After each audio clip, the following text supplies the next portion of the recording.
अन्न व औषध प्रशासन कार्यालयातील बाहेरील व्यक्तींच्या हस्तक्षेपाबाबत चौकशीची मागणी. संविधान सन्मान युवा प्रतिष्ठानचे अध्यक्ष निलेश बनसोडे यांचे सहाय्यक आयुक्तांना निवेदन. काय करत होता त्यात? ती गाडीचं साहित्य आणलं. तुम्ही कोण आहे? तुम्ही कोण आहे? गाडी घेऊन जातो. कुठला आहे? अनऑफिशियली माणसं आहेत की नाही, त्यांच्याकडे आयडेंटिटी आहे का? अनऑफिशियल बी त्यांनी काय केलं त्यांना ना. त्यांना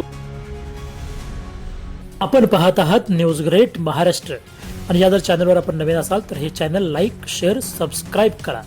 न्यूज ग्रेट महाराष्ट्र, आवाज सत्याचा, ताकद जनतेची. अन्न व औषध प्रशासनाच्या कोल्हापूर येथील कार्यालयात जप्त करण्यात आलेल्या नमुन्यांशी संबंधित साहित्य बाहेरील व्यक्तीकडून हाताळले जात असल्याचा आक्षेप उपस्थित करत या प्रकरणाची सखोल चौकशी करून संबंधितावर योग्य ती कारवाई करण्यात यावी अशी मागणी संविधान सन्मान युवा प्रतिष्ठानचे अध्यक्ष निलेश बनसोडे यांनी केली आहे. याबाबत बनसोडे यांनी अन्न व औषध प्रशासनाचे सहाय्यक आयुक्त उदय लोहकरे यांना आज निवेदन दिले.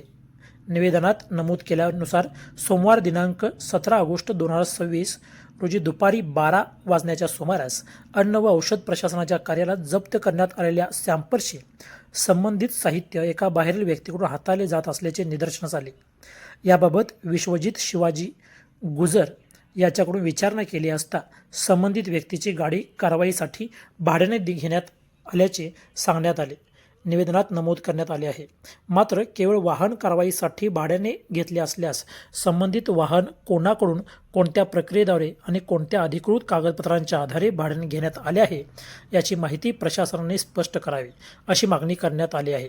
तसेच बाहेरील व्यक्तीला कार्यालयीन साहित्य अथवा जप्त नमुने हाताळण्याची परवानगी होती का, त्याला कोणत्या अधिकाऱ्यांनी परवानगी दिली, संबंधित व्यक्तीचा कार्यकालीन कामकाजाशी नेमका काय संबंध आहे याची चौकशी करण्यात यावी.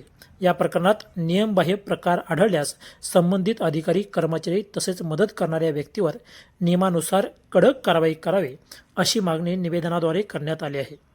शासकीय कार्यालयातील जप्त नमुने, कागदपत्रे आणि कार्यालयीन साहित्य हाताळण्याचा अधिकार कोणाला आहे याबाबत स्पष्टता असणे आवश्यक आहे. त्यामुळे या संपूर्ण प्रकाराची निष्पक्ष चौकशी करून वस्तुस्थिती जनतेसमोर आणावी अशी भूमिका निलेश बनसोडे यांनी व्यक्त केली. प्रशासन या तक्रारीची गांभीर्याने दखल घेऊन संबंधिताची चौकशी करून आवश्यक ती कार्यवाही करणार का याकडे आता लक्ष लागलेले आहे. काय करत होता त्यात? ती गाडीचं साहित्य आणलं. तुम्ही कोण आहे? तुम्ही कोण आहे? गाडी घेऊन जातो. कुठली? गाडी घेऊन काल ज्योतिबा यात्रा येतो. साहित्य आणतो. कसलं साहित्य? हे म्हणजे हो हो हो, हे साहित्य दिला यांना की घेऊन चाललाय? तिथे कशासाठी? हे सॅम्पल काढलेले होते काल गाडी घेऊन. कुठलं सॅम्पल? यात्री यात्रेचे? होय सर. यात्री सॅम्पल काढलेले. हं. गाडी घेऊन गेलेले. कोणाची? त्यांना गाडी त्यांची घेऊन गेलेलो आम्ही. तुम्ही कुठलं सॅम्पल आणलं? हे एक सर्व्हिलन्स नमुने. किती आणले? साधारण 50. कुठं आहेत बाकीचे? यात आहेत.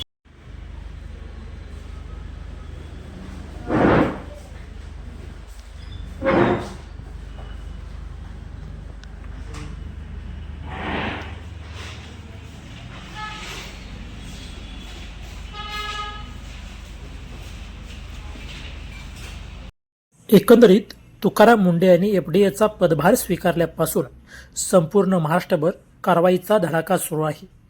हे असताना कोल्हापुरातील अन्न व औषध प्रशासन कार्यालयातील बाहेरील व्यक्तीच्या हस्तक्षेपाबाबत चौकशी होणे ही गैर नाही. बाहेरील व्यक्तीचा हस्तक्षेप का आणि कशासाठी याचा खुलासा या ठिकाणी व्हावा एवढीच या निमित्तानं संविधान सन्मान युवा प्रतिष्ठानच्या वतीने मागणी करण्यात आली. याच सारख्या ताज्या घडामोडींसाठी न्यूज ग्रेट महाराष्ट्र चॅनल आजच लाईक करा, शेअर करा, सबस्क्राईब करा. न्यूज ग्रेट महाराष्ट्र, आवाज सत्याचा, ताकद जनतेची.